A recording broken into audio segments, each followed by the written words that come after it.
2 দিনের ছুটিতে বাসায় এসে হতভম্ব হয়ে বসে আছি আমি। যাকে খালাতো বোন কম, নিজের বোন বলে জেনে এসেছি ছোটবেলা থেকে। সেই পিচ্চি জেনির সাথে আমার মা আমার বিয়ে ঠিক করেছে আর বলেছে বিয়ে না করলে সে গলায় ফাঁস দিবে। ও আচ্ছা, আমার পরিচয়টা দিই। আমি নিলয়, বিসিএসে প্রশাসন ক্যাডারের সরকারি কমিশনার পদের সেই ৩২৩ জনের মধ্যে একজন। যেখানে সরকারি চাকরি মানেই সোনার হরিণ, সেখানে বিসিএস প্রাপ্তরা হলো হীরার খনি। না, এটা আমার মতামত নয়। আমি বিসিএস পাওয়ার আগেও যেমন সাধারণ ছিলাম, এখনও তাই আছি। তবে মানুষজনের ভাবসাব নিজেকে অসাধারণ ভাবতে হয় খানিকটা। সে যাই থাক, ভেবেছিলাম এবার মাকে নিধির জন্য রাজি করাবো। কিন্তু যখনই আমি নিধির কথা তুললাম, সাথে সাথে মায়ের চেহারা আগুনের মতো জ্বলে উঠল। আমি এবারও তাকে আমার ডিসিশন দিলাম না, কেবল তার ডিসিশনের জন্য কিছুক্ষণ দাঁড়িয়ে রইলাম। কিন্তু তারপর মা যা বলল তা তো অসম্ভব।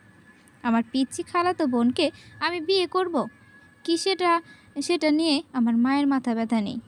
আমার মায়ের মাথা ব্যথা হলো একজন 28 পার হওয়া মেয়ের সাথে আমার বিয়ের কথা ভাবতে পারাটা। হ্যাঁ, ওর সাথে সম্পর্কের প্রায় 12 বছর হতে চলল। এই 12 বছরে মেয়েটা আমার অসীম অবহেলা সয়েও আমাকে ভালোবেসেছে।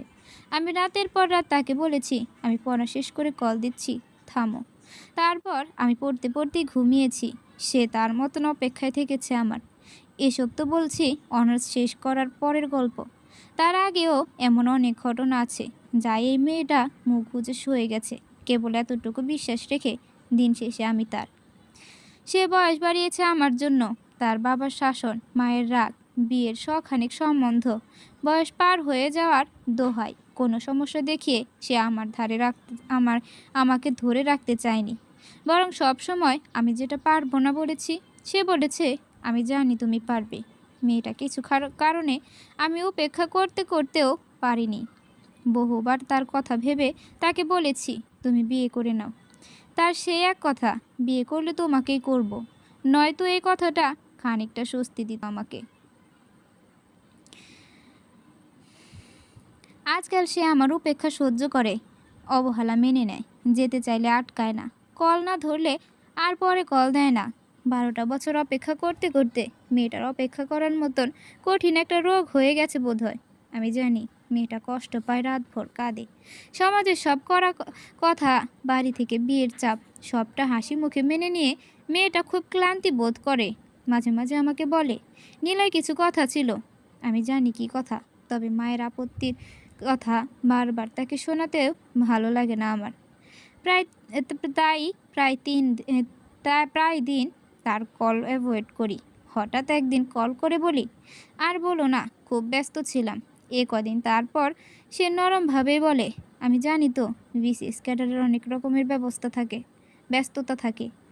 যাই হোক, পরে ক্লাসের জন্য বসে আছি, সময় হয়ে গেছে, রাখছি বলে কেটে দেয়।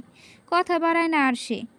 আগে ঢাকা থেকে বাড়িতে আসলে তার জন্য সময় বের করে দেখা করতাম, আজকাল সেটাও কমিয়ে দিয়েছি। মায়ের কিছু কথার প্রভাব আমার উপরেও পড়ে গেছে। 28 বছর একটা মেয়ের জন্য বিশাল ব্যাপার। এখন আর নিধিকে আমার ভালো লাগে না তেমন। নয়তো তাকে দেখার জন্য যে আমি ছটফট করতাম, সেই আমিটাই আজকাল আর তাকে দেখতে চাই না কেন? নাকি টাকা ইনকাম আর ক্যারিয়ার হওয়ার পরে মানুষের চিন্তা ভাবনা আচমকায় বদলে যায়? আজকাল এসব আজব চিন্তা ভাবনায় মাথায় ঘুরতে থাকে সব সময়, কিন্তু সেসবকে আমি সময় দেই না ঘাড়ে চড়ে বসার। একটা সুখ টান দেওয়ার তাগিদে বাসা থেকে বের হলাম। তারপর অনেক দিন পরে একটা গোল্ড রিফের গোল্ড আগুন জ্বলসিয়ে এক মুহূর্তের জন্য নিধিকে ছাড়া অন্য কাউকে নিয়ে ভাবতে শুরু করলাম। আকাশ মেঘলা হয়ে আসলো, হয়তো একটু পরে বৃষ্টি শুরু হবে। আমি স্কুলের পাশের মাঠটায় বসে একা একা অন্য কাউকে নিয়েই ভাবছি। স্কুল ছুটির পরে বৃষ্টিতে কত ভিজেছি আমরা। না, এটা আমার মনে পড়তো না। সদ্য কিছু ছেলে মেয়েকে দেখছি ভিজতে ভিজতে বাসার দিকে যেতে। একটা 2 বেনি করা মেয়ের দিকে চোখ যেতেই তার লাজুকতা দেখে বুঝলাম পাশের ছেলেটাকে সে খুব ভালোবাসে। কিন্তু এই মেয়েটা কি জানে প্রতিষ্ঠিত হওয়ার পরে ছেলেটা তাকে ছেড়ে দেবে? এই ভেবে কিছুটা মন খারাপ হয়ে গেল। তারপর মনে হলো আচ্ছা, আমিও তো একই কাজ করছি। অতঃপর আর সেখানে বসে থাকলাম না। ঘড়িতে সময় তখন 2টা বেজে 15 মিনিট। নিধিকে এখন স্কুলে গেলে পাওয়া যাবে। আমি সোজা ওর স্কুলের উদ্দেশ্যে চলে গেলাম। ও সেখানে জব করে আজ প্রায় 5 বছর। গেটের সামনে রিক্সা থামতেই নিধির সাথে আমার চোখাচোখি হলো। ইশারায় বললাম উঠে বসতে। তারপর তার দিকে চোখ ফেরাতেই এই প্রথমবারের মতো উপলব্ধি করলাম চোখের নিচের ডার্ক সার্কেলগুলো, এগুলো যেন সাক্ষী তার রাতের পর রাত না ঘুমানোর। নিজে থেকে তার হাতটা ধরলাম।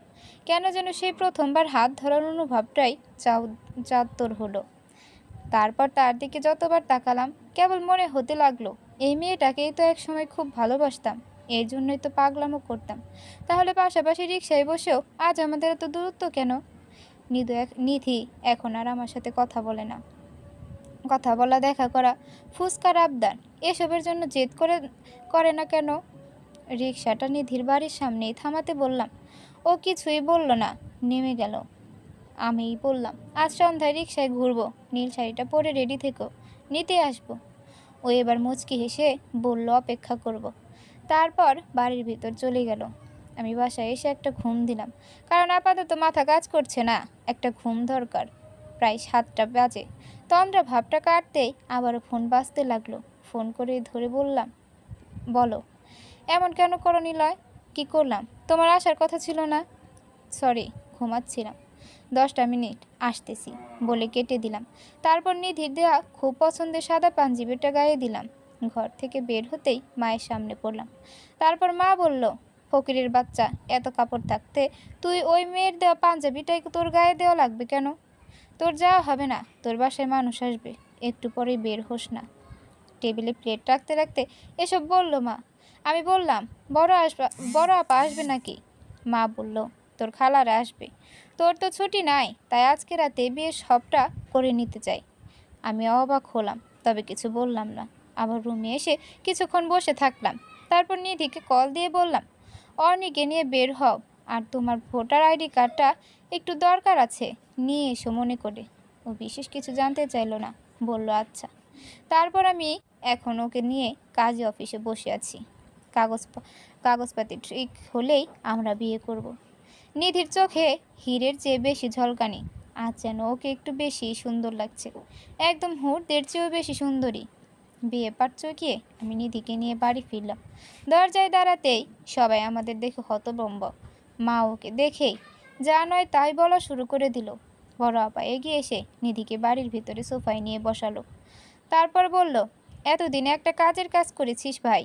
মা আপার কথায় অগ্নিমূর্তির ন্যায় বিক্রি গেল। তারপর আবারও নিধিকে বকতে লাগলো। তখন আমি বলা শুরু করলাম, মা, এই যে তোমার বড় মেয়ে, তার বয়স কত কত করে বিয়ে দিয়েছিলে যেন? 27। তাও নাকি আপা তোমার কাছে ছোটই ছিল। পাড়া প্রতিবেশী কিছু বললে তার উপরেও ঝাঁপিয়ে পড়তে না করনি। অথচ আপার কত কত সম্বন্ধ ফিরে গেছে মনে আছে তোমার? তবুও তুমি বলতে আমার মেয়ে এখনো বুড়ি হয়নি, ওর আরও ভালো ঘরে বিয়ে দেব। তারপর একদিন আপার বিয়ে হয়ে গেল। কখনো তোমাকে বলতে শুনতাম, মেয়েটাকে আরও কিছুদিন রাখতে পারতাম যদি। তোমার মেয়ে 28-এও তোমার কাছে খুকি ছিল, অথচ কথাটা যখন তোমার ছেলের ঘাড়ে এসে পড়লো তখন অন্যের মেয়েটা বুড়ি। আজকে যদি আমি ভালো পজিশনে না থাকতাম, ভালো টাকা স্যালারি না পেতাম, তখনও কি তোমার এই মতবাদ এমনই থাকতো? কই, আজ থেকে 4 বছর আগে যখন ওকে তোমার সাথে পরিচয় করিয়ে দিলাম, তখন তো তুমি ওকে বলেছিলে এমন চাঁদ মুখকে কেউ পছন্দ না করে থাকতে পারে। তাহলে আজ কেন সেই পছন্দের মেয়েটাকে তোমার কাছে বুড়ি অসুন্দর লাগে? সেই মুখেই আজ কেন বয়সের ছাপ পড়েছে বলে লাগে? কারণ আজ তোমার ছেলে প্রতিষ্ঠিত নাকি তুমি কয়েক হাজার টাকার মুখ বেশি দেখেছো বলে? বেশি কিছু চাইনি মা, মেয়েটা আমার জন্য অনেক কিছু খুইয়েছে। একজন মেয়ের বিয়ের বয়স 18 পেরোতেই হয়ে যায়, সেখানে মেয়েটা আমার এত অবহেলা অবজ্ঞা উপেক্ষা সয়েও থেকে গেছে। শুধু আমার নয়, তোমার মতন অনেকের কাছেই তাকে এসব শুনতে হয়েছে। এমনকি সেই তালিকায় তার পরিবারও রয়ে যায়। ওকে আমার জন্য মেনে নিও না মা, মন থেকে মেনে নাও, নয়তো এই সাংসারিক আগুনে আমরা সবাই পুড়ে যাব। মেয়েটা অনেক স্বপ্ন নিয়ে ঘর ছেড়েছে মা, মেনে নাও বলে পায়ে বসে গেলাম। আমার দেখা দেখি নিধিও এসে মায়ের পায়ের কাছে বসে পড়ল। মা কিছুক্ষণ চুপচাপ দাঁড়িয়ে থেকে আপাকে বলল খালাদের খাইয়ে দিতে। তারপর সে তার রুমে চলে গেল। আমরা আরও কিছুক্ষণ ওভাবেই বসে থেকে নিজেদের দিকে হতবাক হয়ে তাকিয়ে রইলাম। প্রায় 6 মাস কেটে গেছে বিয়ের। এখন আর আমি নিধিকে অবহেলা করি না। নিধি আবারও আগের মতন বকবকিয়ে দিনভরের গল্প শোনায়। মা কি বললো, কি করলো।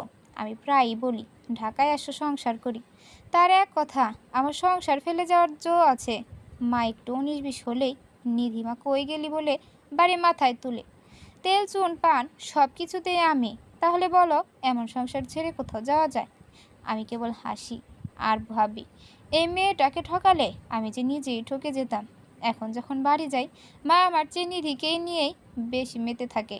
আমি দেখে দেখে হিংসাত্মক তৎপরতায় ডুবে যাই। জ্বলতেও যে এত মজা, তাই এর আগে কখনো উপলব্ধি হয়নি। তার চেয়ে ভয়ঙ্কর সুন্দর উপলব্ধি এটাই যে শূন্য পকেটে যে মেয়েটার সাথে থেকে সংগ্রাম করার অনুপ্রেরণা দেয়, সফলতার পরে তাকেই পাশে রেখে বলতে হয় সবাই ছেড়ে দিতে আসে না। সব সফলতা মানুষকে অমানুষ করে না।